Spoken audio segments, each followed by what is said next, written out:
This is the second story I need to share with you. And before we go any further, I want you to understand something about Jerry. Jerry wasn't the kind of man who scared easily. He'd spent 22 years in the military, 2 tours in Afghanistan, decorated sniper. The kind of soldier who could sit motionless in the same position for 16 hours, heartbeat steady, breath controlled, waiting for the perfect shot. When Jerry came home and bought that cabin in the Appalachian foothills, hunting wasn't just a hobby for him. It was meditation. It was control. It was the one thing in civilian life that still made sense.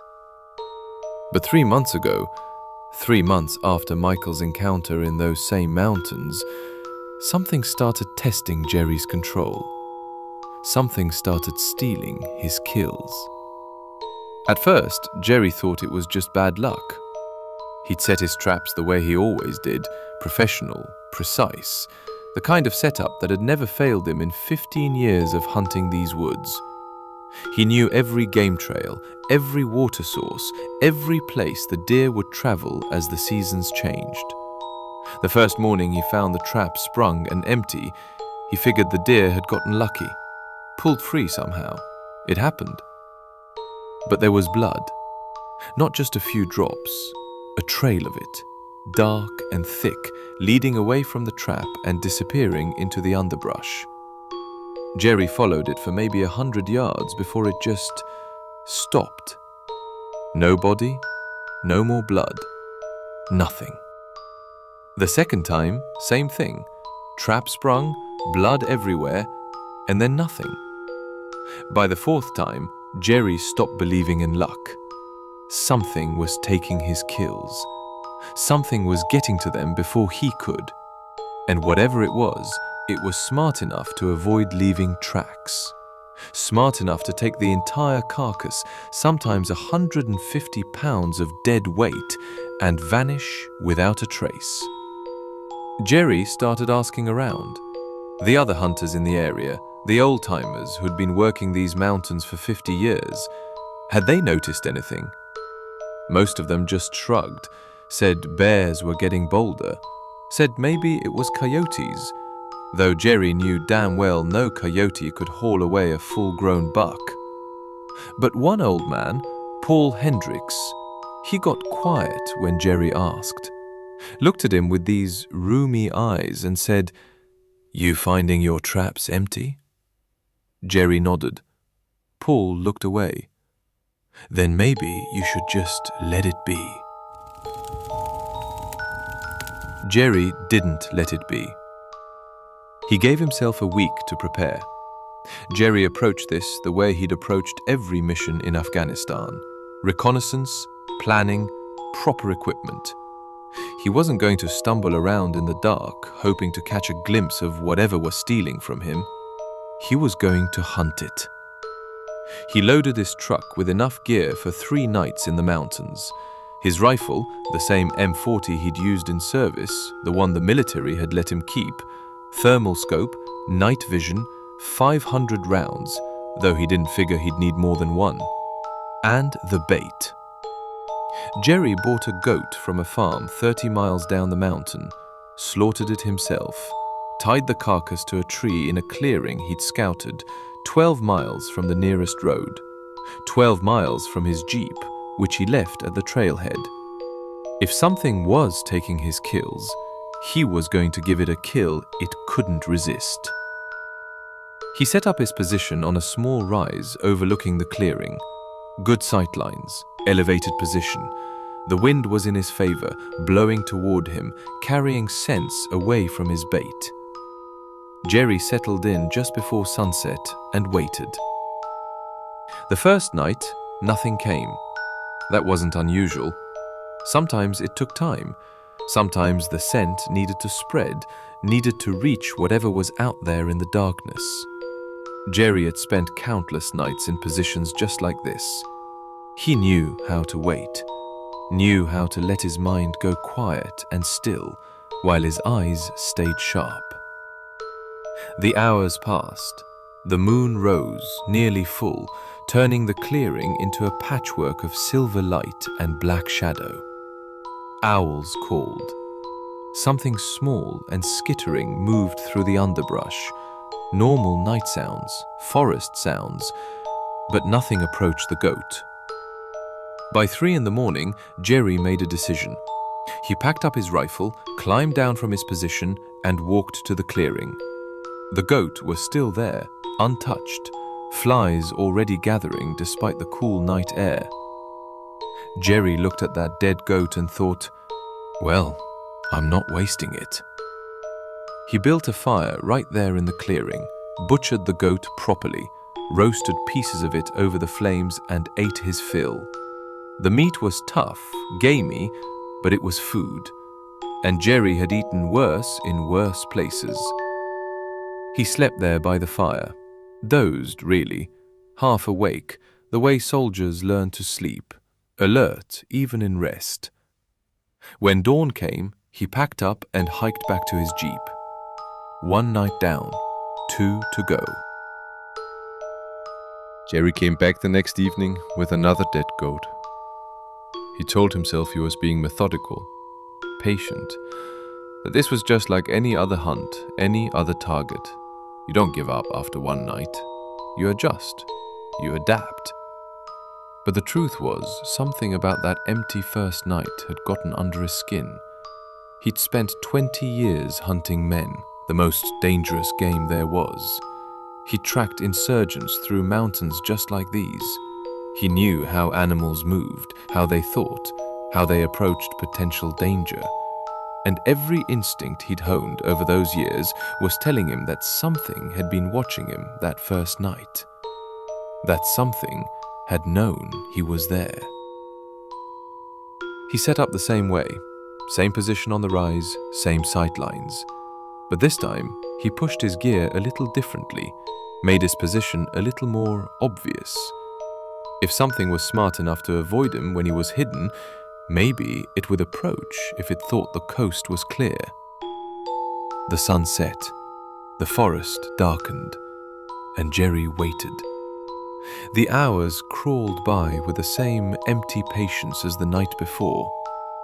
10 o'clock, 11, midnight.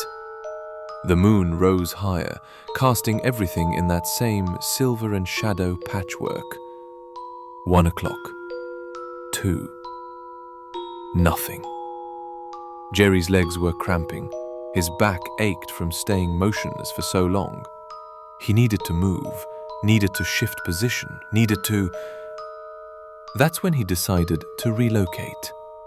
It was a tactical decision. Sometimes you could see more from a different angle. Sometimes the position you thought was perfect turned out to have blind spots.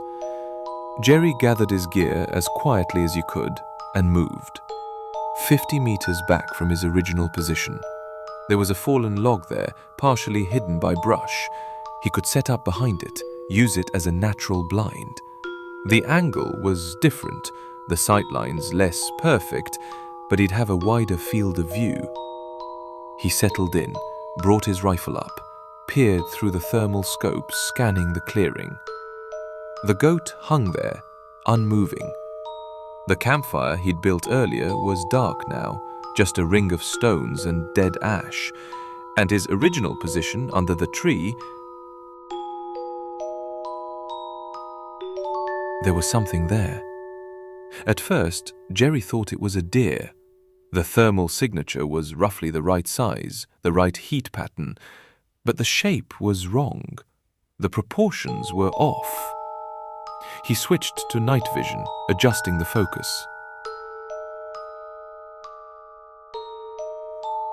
It was a woman, or something that looked like a woman. She was on all fours, moving with a strange, stuttering gait, crawling. Her hair hung down in thin, sparse strands, patches of scalp visible even from 50 meters away. She was naked, emaciated.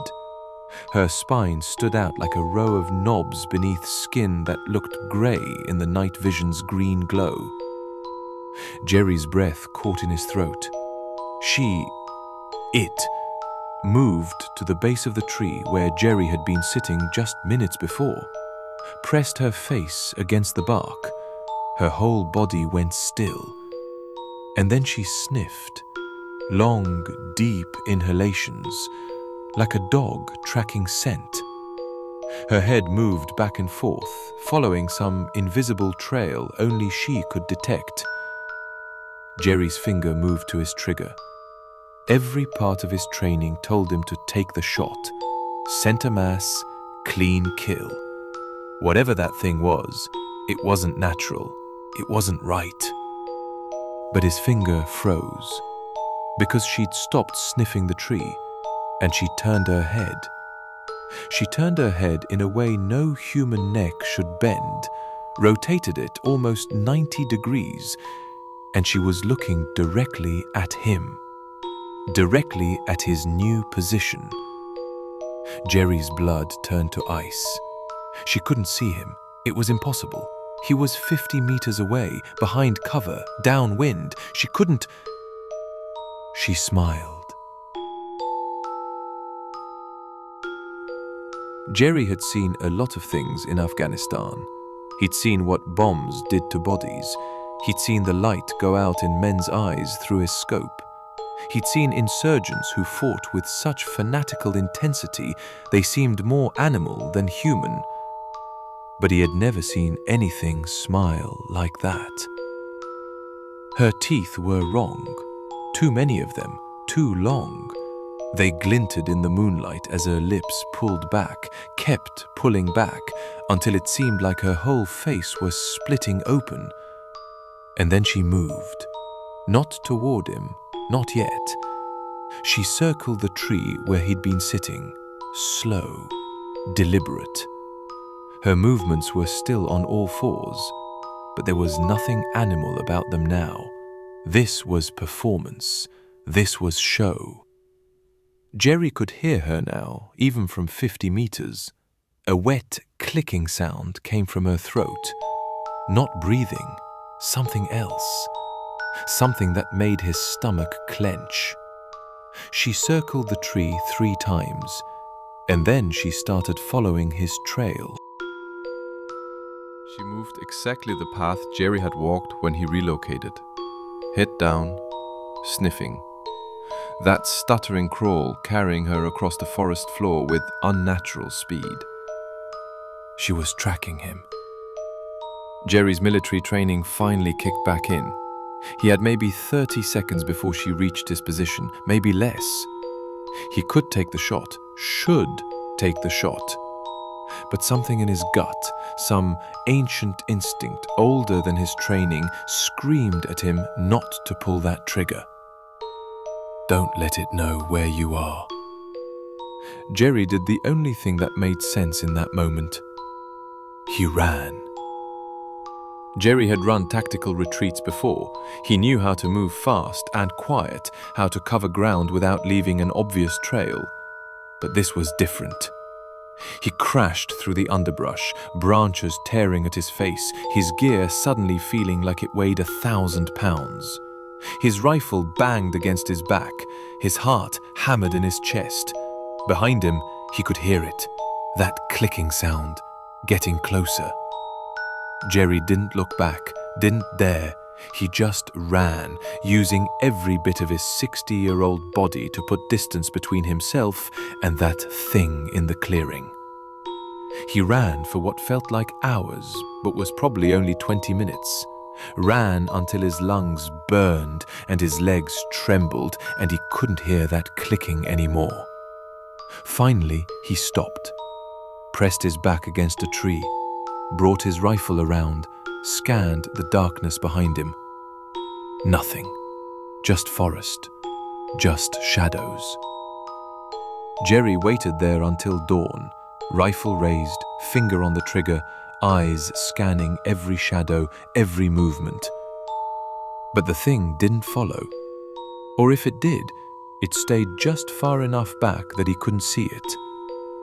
When the sun finally rose, Jerry made his way back to his jeep. It took him 6 hours to cover the 12 miles, constantly looking over his shoulder, constantly expecting to see that thing crawling after him. He never went back for his camping gear, never went back for the goat. He left it all in those mountains. Jerry still lives next door to me. We talk sometimes, mostly about normal things, weather, property taxes, how the Braves are doing.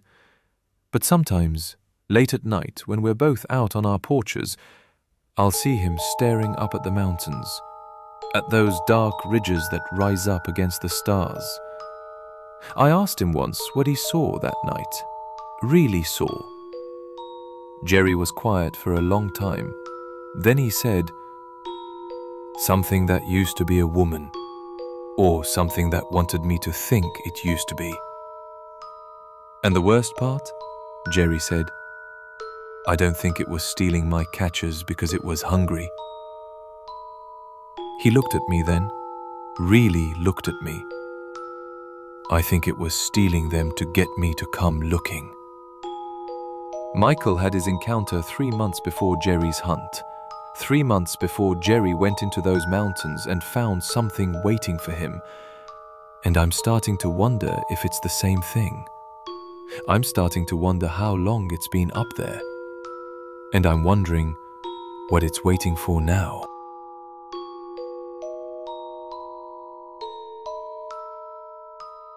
Some memories refuse to fade. They cling to you like cobwebs in a dark corner, no matter how hard you try to brush them away. This is one of those memories. I was 12 years old when this happened. My brother Michael was 14. We were just kids, living ordinary lives in a quiet neighborhood. But what happened to our neighbor that summer? It changed everything. This isn't my story to tell, not really, but someone needs to tell it. Because what happened to Christine and Aaron that day at the abandoned train station, it broke them in ways that can't be fixed. I'm not using their real names. Even now, years later, they deserve that much privacy. The scars this left on them are deep enough.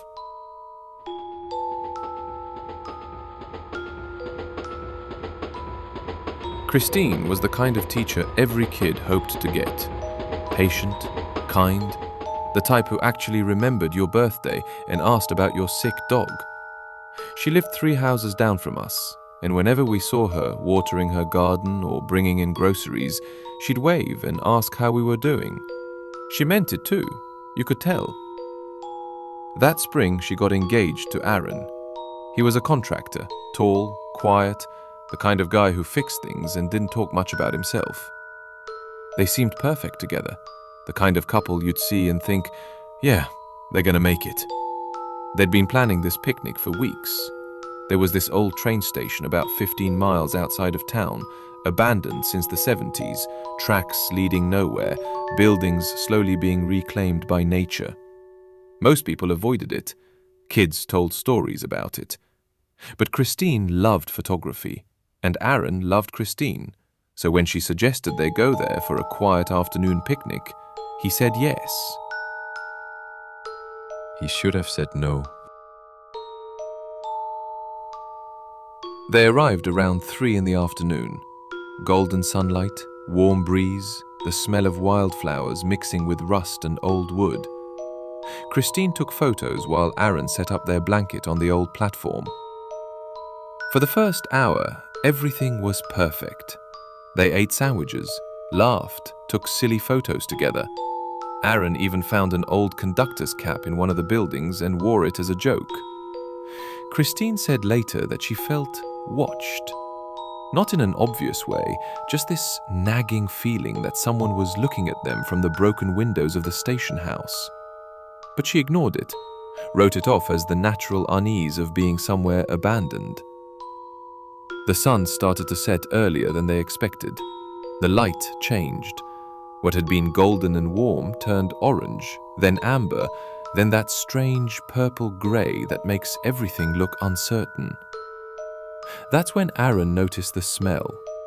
Not decay exactly, not rot, something stale.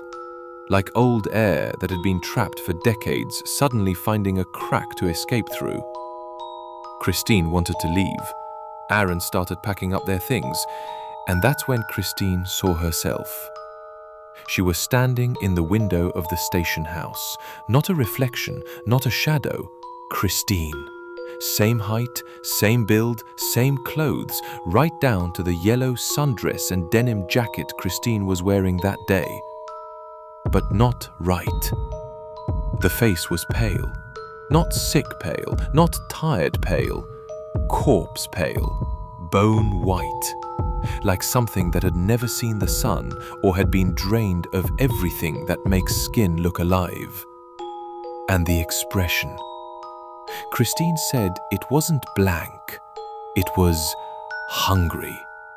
Watching her with this intense, focused hunger, the way you might stare at something you've been searching for your entire life.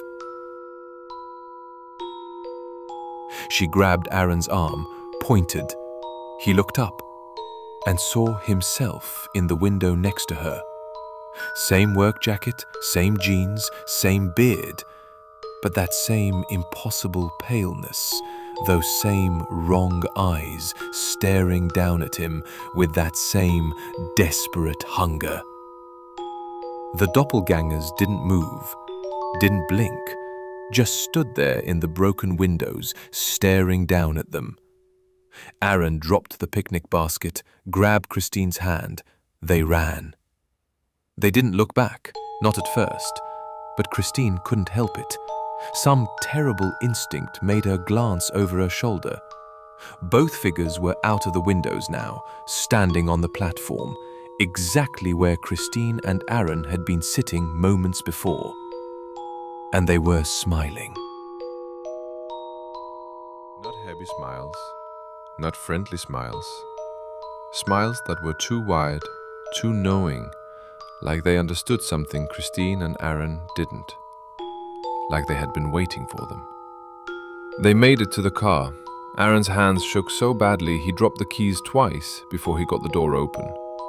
Christine kept looking back at the platform, expecting to see those things running after them. But they just stood there, watching, smiling. Aaron started the engine. The headlights cut through the growing darkness and illuminated two pale figures standing directly in front of the car. Christine screamed. Aaron slammed the car into reverse, tires spinning on loose gravel. When the headlights swung away and back, the figures were gone.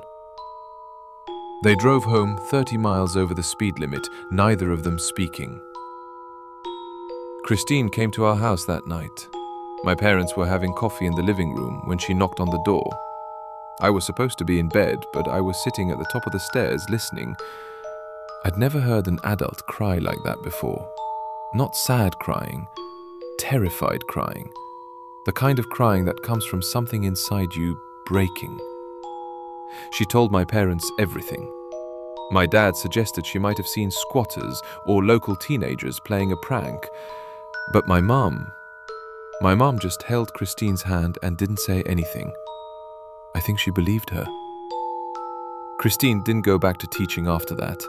She took a leave of absence that became permanent. She and Aaron broke off the engagement 3 weeks later. Not because they stopped loving each other. I think it was the opposite. They couldn't look at each other anymore without seeing those things. Those pale copies with hungry eyes.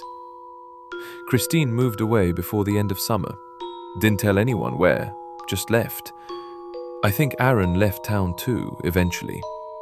No one really knew for sure. My parents asked Michael and me not to talk about it. They said Christine was going through something difficult and needed privacy. We listened. But I heard my mum talking to my dad late one night, weeks after Christine left. She said she'd driven out to the old train station herself, daytime, brought a friend. She wanted to see if there was anything there. Evidence of squatters, maybe drug users, anything that could explain what Christine saw. She found their picnic basket, found the blanket still spread out on the platform, And in the dust inside the station house, near the broken windows, she found footprints. 2 sets, fresh, leading up to the windows and then just stopping. Michael and I have talked about it a few times over the years. What Christine saw, whether it was real, what it meant. We never came to any conclusions, but here's what I know. Christine was the most rational, grounded person I've ever met. She wasn't the type to make things up or see things that weren't there, and Aaron backed up every detail of her story. 2 people saw the same impossible thing. There are things in this world we don't understand. Places where the rules don't quite work the way they're supposed to. Spaces where something else can slip through and wear your face, stand in your place, stare at you with eyes that know too much. The old train station is still there, still abandoned, still drawing the occasional curious teenager or urban explorer. But sometimes, people report seeing things in the windows, pale figures that look familiar, that look like someone they know, or like themselves. And they always, always look hungry. Subscribe to Nightmare Nest and discover unexplainable encounters like these. Until next time.